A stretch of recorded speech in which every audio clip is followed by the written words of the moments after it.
Welcome to the Purple Box. You can call me Minnie. How are you today?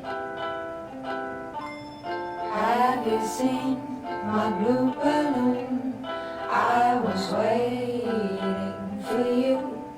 I am nothing but cotton stuffing. Without your hug, have a nap by the honey tree, a cozy home for you and me. I am nothing but thin black lines.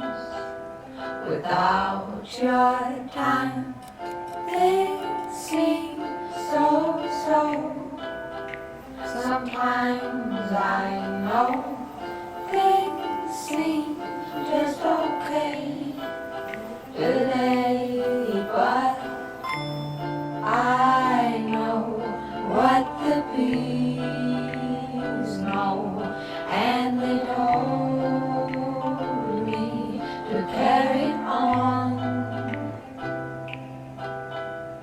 Sometimes we get so lonely, but they told me to sing this song.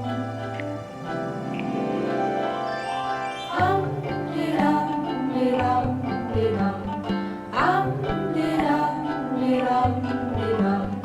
Dum-de-dum-de-dum-de-dum.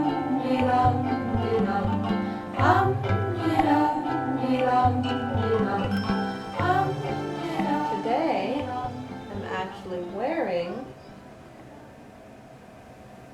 bee pin. See the little bumblebee pin? He has green eyes. And I have this little bee necklace too. There's two little gold bees on there. They're cute. Let's see what's in the purple box. It's real light today. Let's see. And flat too. Looks like a binder. It's a binder of papers. And those papers make up a story. This is called Fluffy's Life, and it's volume 3. And it's written by me, by Sarah Perino. I'd like to read this for you today. I wrote all about Fluffy's life and her family. Chapter 2 is called Clifford Reads. Because I was thinking to myself, what can you do no matter what the weather is like outside? Whether it's raining,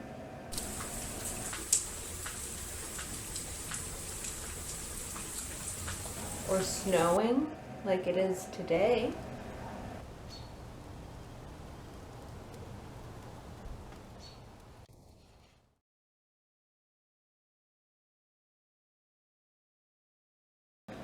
Or sunny out.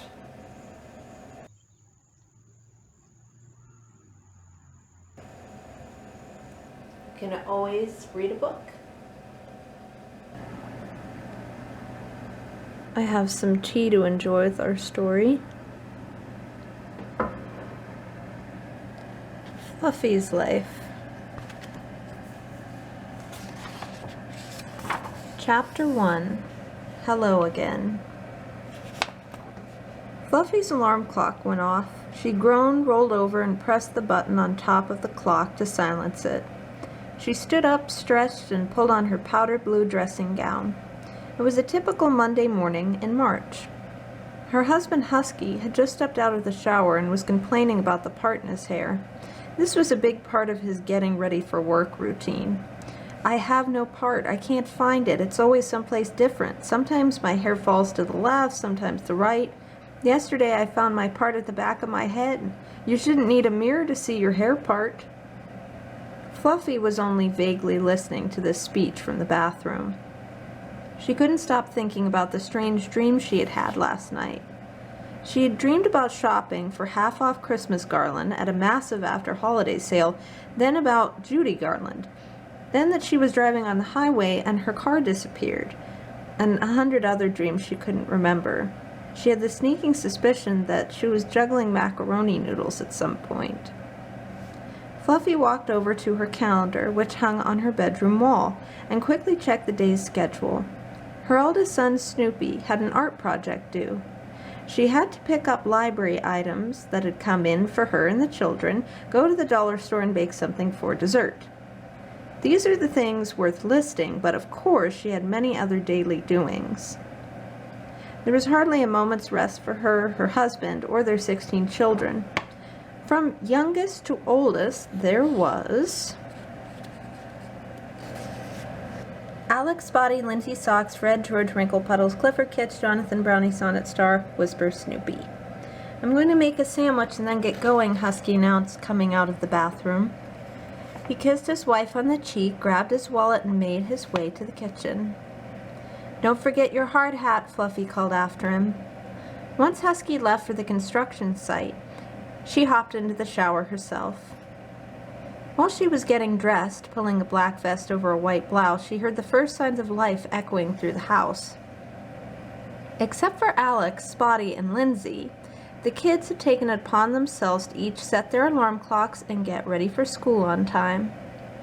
This system had worked out pretty well so far, with the older children helping the smaller ones if they fell behind, but Fluffy knew it was only a matter of time before they all slept in and started fighting over who was to wake whom. Fluffy had mixed feelings about morning sounds. She liked the sound of birds, she liked the sound of anyone other than her fixing breakfast, she liked the sound of vintage cartoons coming from the TV. However, she also knew what could accompany these sounds. When the bird song ended, that meant her kids were about to be late for catching the bus. Hearing sizzling bacon on the stove meant that Whisper had probably left it cooking unattended again, and flames were about to burn the kitchen down. And if the TV was on at all, it usually meant 2 or more parties were playing tug-of-war with the remote control. Still, most mornings Fluffy decided to find these sounds charming. She put on light pink lipstick and smiled to herself in the mirror, turned her bedroom light off, and stepped out of her room, ready for the day. First thing she said after good morning was, "Sock, stop blowing bubbles in your milk." The second thing she said was, "Who left the oatmeal boiling over?" The third thing she said was, "After Wrinkle watches Peep in the big wide world, you can watch Arthur." The fourth thing she said was, "Who left their underwear on the stairs again?" "Oh, those are mine, Mom. I was going to do laundry today," Snoopy said, embarrassed. He quickly tucked them out of sight. Fluffy thought for a moment and then asked, "How?" "In the bathtub. But I do laundry on Wednesday." "I know," said Snoopy, "but I wanted to try and do it myself." "He's pretending he lives in an apartment," Kitch said, snagging a glass of orange juice off the table. No one knew who it belonged to. Snoopy started to flush. He thought he was getting too old for games. "Oh," Fluffy said. "Well, all right. Just don't waste too much water and use a softening soap so your clothes don't come out stiff."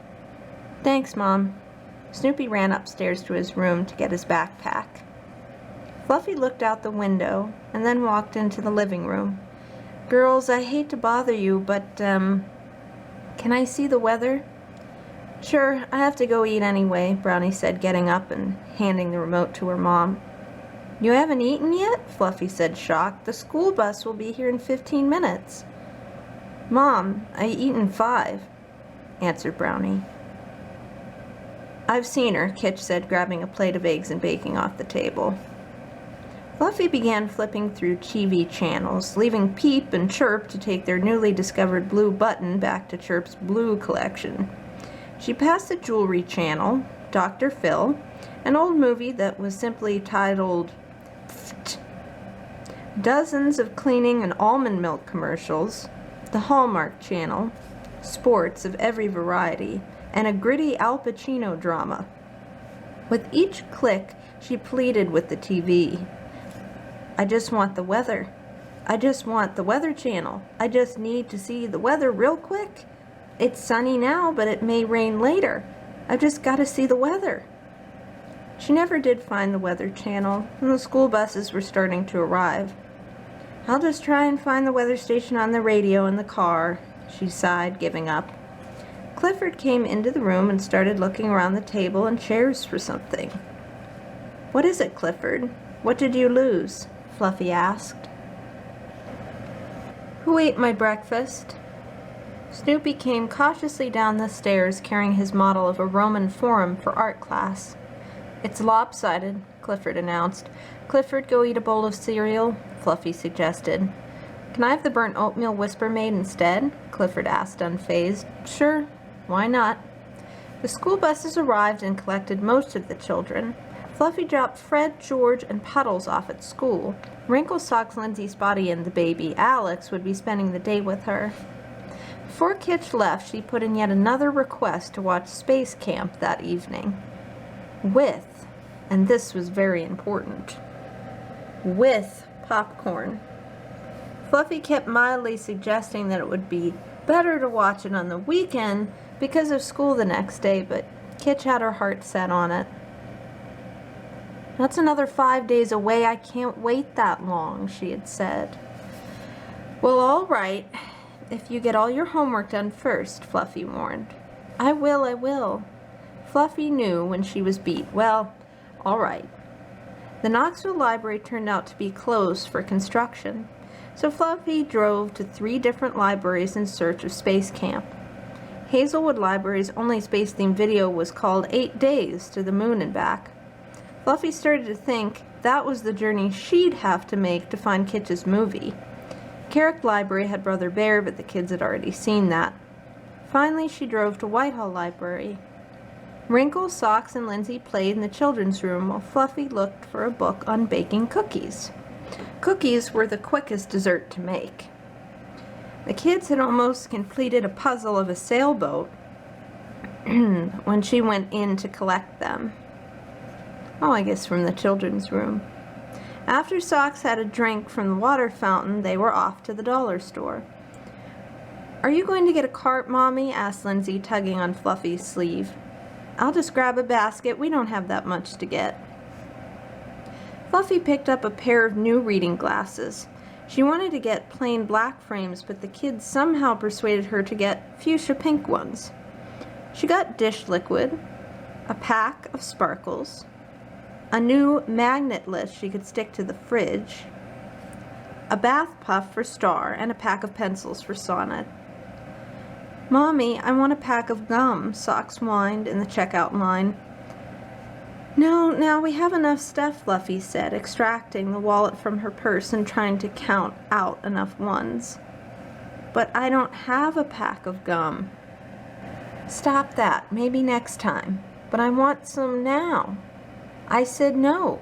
Socks gave it one more shot, but then realized that they were already through checkout and on their way to the car.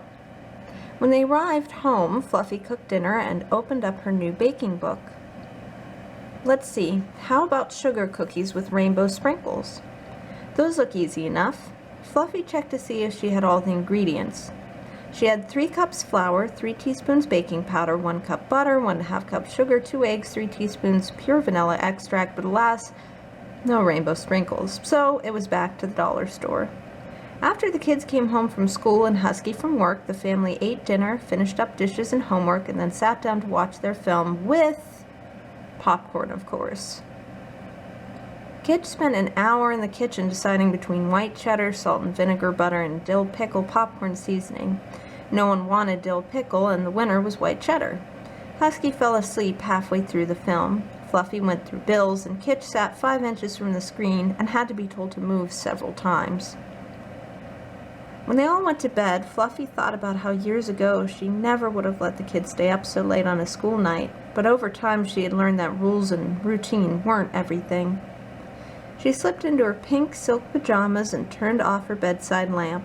That night she dreamed about space and robots who could talk, and how the Mission Control Center had sent her on an errand to find rainbow sprinkles. The end. End of that chapter. Remember, it's never too late to learn and grow. I'll see you next time.